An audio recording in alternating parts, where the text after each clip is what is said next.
sa bunga sa espiritu. O kining bunga sa espiritu, supak siya sa pangibog sa unod.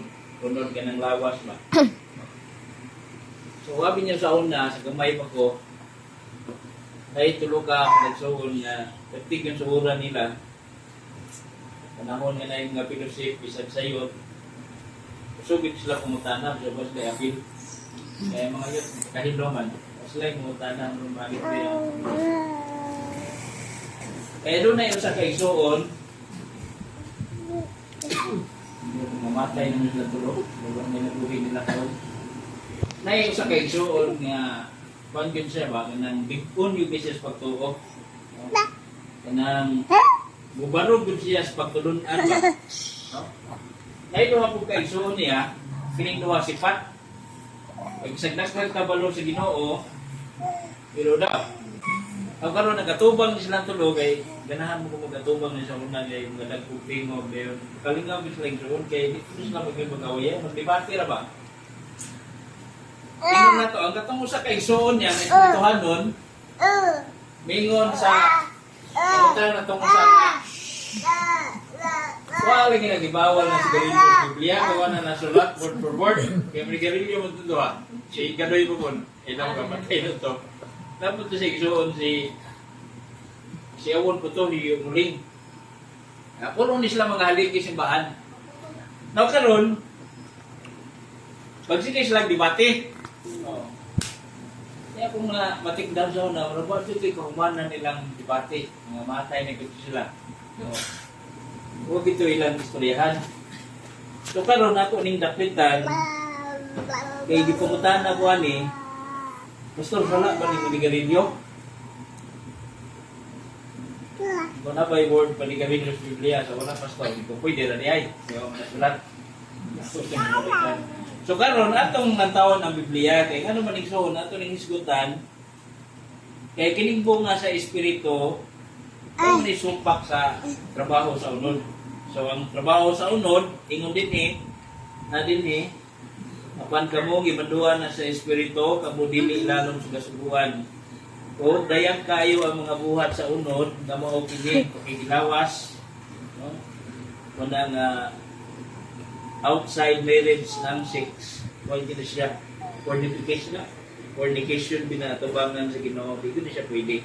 Kahugaw, kaulag, pagsimbag nga Diyos, ano din paglamat, nabitaw nga gahong-gahong, ning upan umarang na apil naman mga dinugtanay, mga pagbingkil, mga bugbo, papungot, iyayahay, sinapakay, pundok-pundok, kasina, bugbo, budyaka, bakak, o mga butang na maingon ini. So ingon din pasidan ko kamo sama sa ako nagpasidaan tanim nyo kami ato. So si Apostol Pablo naghatag siya kahimangno sa verse 13. Kay kamo mga igsoon, gipanagtawag ngadto sa kagawasan. Inigong mga karaan ng mga tao, na tayo mga sayop na pangunahon na when it comes to eternal security ba? No? Atong karoon gamay. Kung ang tao dawaton niya si Kristo sa iyang kinabuhi, you are eternal secure. Secure na ka. Kaya ang Diyos may naghatag na o gagag ka ng kabahong, di man kita. Now, karon ang tao nga na'y pangunahon-nahan na munang sa iyang unahuna, na siya na'y freedom na sa kagawasan sa pagbuhat nagdilibaw kay iyang unahuna. Luwas, bitaw ko. So, mo ni ang konsepto sa unang panahon. Munang ingon si Apostol Pablo, kay kamo, mga igsoon, kipanagtawag, ngadto sa kagawasan, mao lamang nga dili ninyo paggagamito ng inyong kagawasan, ingon nga pasangil sa pagtagpaw sa unod. Kung maning tao nga mga believers nga gahit kayo, muna ilang sagaran katarungan. Now karon, kung saan na to pag-debate, mahitungod na ng pagpangutana, Pastor, sala ko ng paligarilyo. Sa inyo na sala ang paligarilyo? Ha? Bisiw.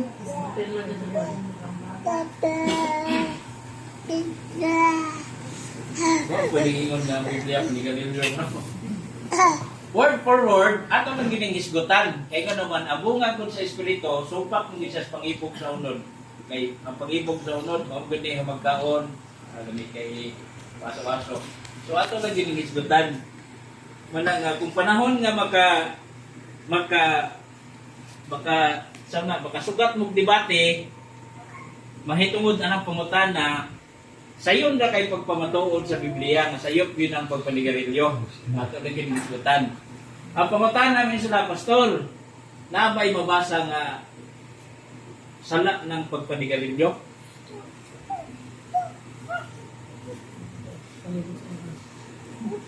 Naa. Hindi lang siya sa gabi lang mo. Akong pamatandaan ninyo na munang kung panahon nga makasugat magpangutana nga na kay nga naman kini kong pangutana mauli kini gamiton sa mga karaan nga ilang kagawasan aluwas na bitaw ta.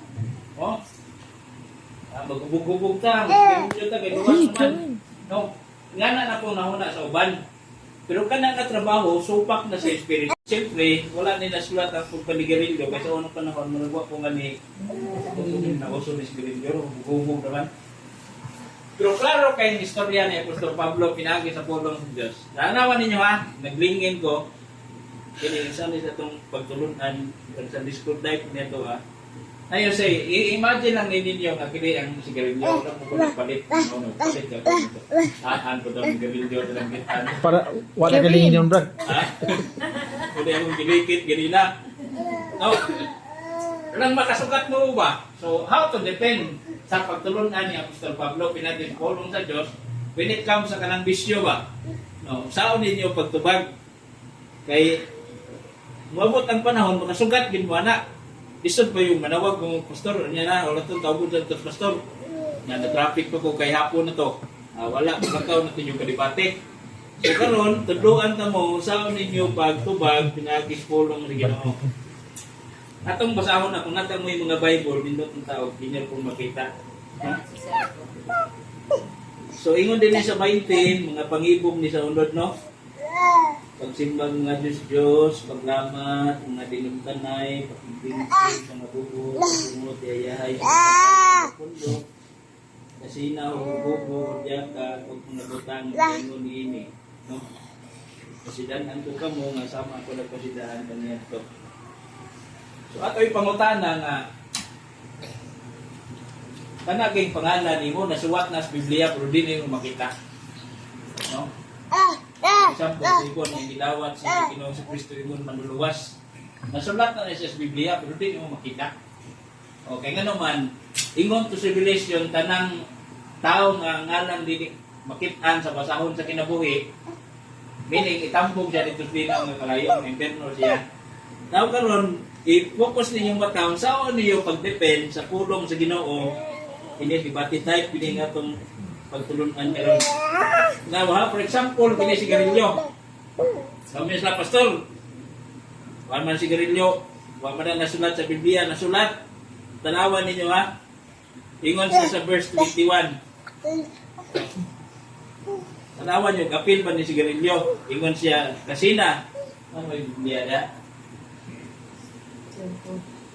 Tama yung Pastor, nag-imuhimo, naman siya ko, gusto na nasulat. Hubog-hubog. O diaka, bakak. Masay giingon diya. Ha? Siya, ay may tintala siya. Kasina, hubog-hubog, buhak-hak. O mga butang nga maingon ini. Kapil na si Grinyo wala. Ha?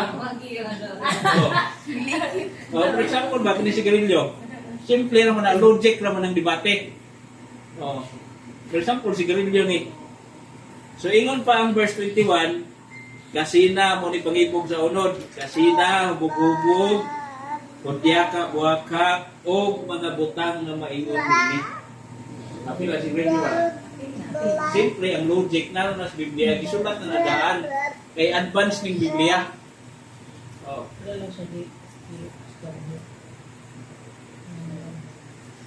So, ingon pa diha kini mga kaibog sunod, dayag kayo. So, kaya nga naman magkaigsunan, mo-reflect man ko niya sa atong nakato sa kinabuhi. Abi ninyo sa una, nag-struggle mo kung kuhani kayo nakatisting sa panigarilyo. Pero kung dili ni mo itugyan sa Ginoo, Kaya nga naman, moabot mo ng panahon diha sa gingon nga ang Ginoo mo disiplina kanato. So kung dili ta maminaw, disiplina ang bita sa Ginoo ko nang itabuan pero kung si Garinyo okay, panahon mga tubag mo magkasukat mo mga debate. Ingon din kay kamo magigsuon gipanagtawag ngadto sa kagawasan mao lang mga dili inyo paggamito ng inyong kagawasan ingon nga pasagin. Ang pinaka-importante mo nga pagtulunan nga gihatag ni Apostol Pablo kung ang pangibog sa unod na sa tao posible nga usa ni katimailhan nga dili gyud siya luwas. Kaya nga naman ingon sa wala ang kasulatan kay ang grasya mo'y magtudlo sa tao sa pagkinabuhi na Diyos nun. So, importante kay na itong masabtan, kay ingon din sa verse 16, apan ako magaingon nga magawi kamo diha sa Espiritu, ug ayaw ninyo pagpumana ang mga pangibog sa unod. Kay nga naman, kay ang pangibog sa unod kasubak sa Espiritu, ug ang mga tinguha sa Espiritu kasupak sa unod. Kay kining duha nagkasinumpak ay man ang usag-usa apan kamo dili makahimo sa tuod ninyo pagabuhaton. So importante dai sa kinabuhi sa usa ka Kristohanon na angay gyud masabtan niyang iyang kinabuhi. Kanang standing position nimo sa Ginoo ba? Kaya naman, ang Ginoo mo gud, labaw pa na sa CCTV yung mata. Nabitaw naman kay CCTV diri ko, no? Tikas na. Namuha na yung CCTV, pero ang tulog ko rin. Makadlok naman to.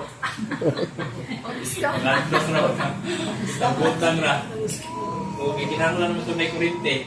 Kaya hindi mo may mag-photo kurinte. Nung laka may wala, nag-iapon ko din, pwede mo. Sungdog na yung mga ng balay. So, may kalit na ng siga. Pero gagawin yung mailan. Mga habal-habal driver, kawan na yung mga dahil na CCTV. Maya. Pero sabi ninyo, isang usawa na tagtago-tago, ang Diyos na gid akong CCTV. Manang niingon siya dito nga sa Romans, nga kitang tanan mga tubang, pagkahukman ta sumala sa atong binuhatan, maayo o nautan. Grabe gid ang Ginoo pa. Sa kalayo dito sa galaxy, pero klaro gihapon niya, no? Igamanan ko siya. Manang importante kay sa itong kinabuhi, ingon nga Kristohanon, kanang sa matag adlaw na itong pagkinabuhi, kanang ang atong pagkabuhaton, kanang yung dili supak sa Espiritu. Kaya nga naman, ang supak sa Espiritu, o kining pag-ibog sa punod. Kaya ingon din apan ang bunga sa Espiritu, gugma. O, you say? Muni bunga sa Espiritu, gugma, kalipay, kalinaw. Tanawa na itong magulang itong inyos. Ang gidong-tunggap, tungod na ito sila pagkabugubog, no? Printing karon nga mga video nga gilubat ng kinahubog, no? Ingon din kalinaw, painog, pagka mo panguron, pagka maayo, pagka may nantuson, kaagop, pagpugong sa kagalingon. Lamoy butang na walay kasubuan na kapato. So, klaro kay ang isgutan na kining bunga sa Espiritu, gugma. Kining gugma po ang binino, ang perfect kining pagka-istorya sa Ginoo ba? Kita mga tao, di kita ng tigong may gugma. Kaya nga itong gugma na kondisyon. Kaya posible naman ta mahigugma ta na ito sa tao po nga nagbuhat nga itong mayo. Kondisyon mo tapos gugma itong nagbuhat nga itong mao. No? Isod kaya na, isag ako naman o kawatan kong kandilo, di mo kayo ingon mas Brad, di pa yung kilong bukas niyo, huwag kayo nung hindi ba diretso, sinutas barangay mo sampan ka nga. No, lisod kayo, kaya kita, nagigugma lamang sa, di ba? Lisod po di mong pakaslan mo si Uncle Dino, huwag ka nahigugma, no? Kana kayo hindi pakaslan, nahigugma, ka na, yung kondisyon. Ito yung kondisyon natin, no? Kung saan ang kondisyon, kaya nakahigugmaay man mo. Ano, gina. So, kita mga tao, di ba pareha sa gugma sa Ginoo ba? Kaya gugma sa Ginoo wala yung kondisyon. Eh, bisag kita makasasala, sa lawayon, tagi gugma kita sa Diyos. Bisan pa sa atong adlaw-adlaw nga pag kinabuhi mo kasalat ta ug gigugman kita sa Dios. Kalipay. Oh. Kalinaw. Pailog. Ako nagtuo nga natay mga pailog tanan. Sa baba. Pero di ko lagi mariha. Pero anti-rubi, mga usa ka dangaw, May space sa baba. kagipon, duha ka dangaw. Mga dali naman ka masako. Buto akong pailog sa mga dangaw. Pero mag-plastiko, naragin siya ay, kuwan ba, lugar nga, kanos na ko siya kutob, yung mainat. So, natay mga pailog, pero di pareha. Uban siguro na to, nga nakita sa pailog, sa dalupa. Ngon pa din eh. Pagka mapuanguron, pagka maayo, no? Hindi pagka maayo din sa tao, no? Sabi driver, nabili ng wallet. Siya nga, ito, nabili ng wallet dire. Pila may sulod, lantawa. Ang gitawag ng kauban, may nalang na kay saksi nga pilay sulod diha. Kaya makita na sa iya, mingon nga 2,000 to, niya wala nakabot. Sige, ipa diha, kaya namin saksi mi dire. Yang diha, nga 400 kapin. Sige, uli na dito sa Kuano, sa Nunez. Brigada, at Pilipin. Nunez, Brigada. Brigada. Ikoy uli na dito.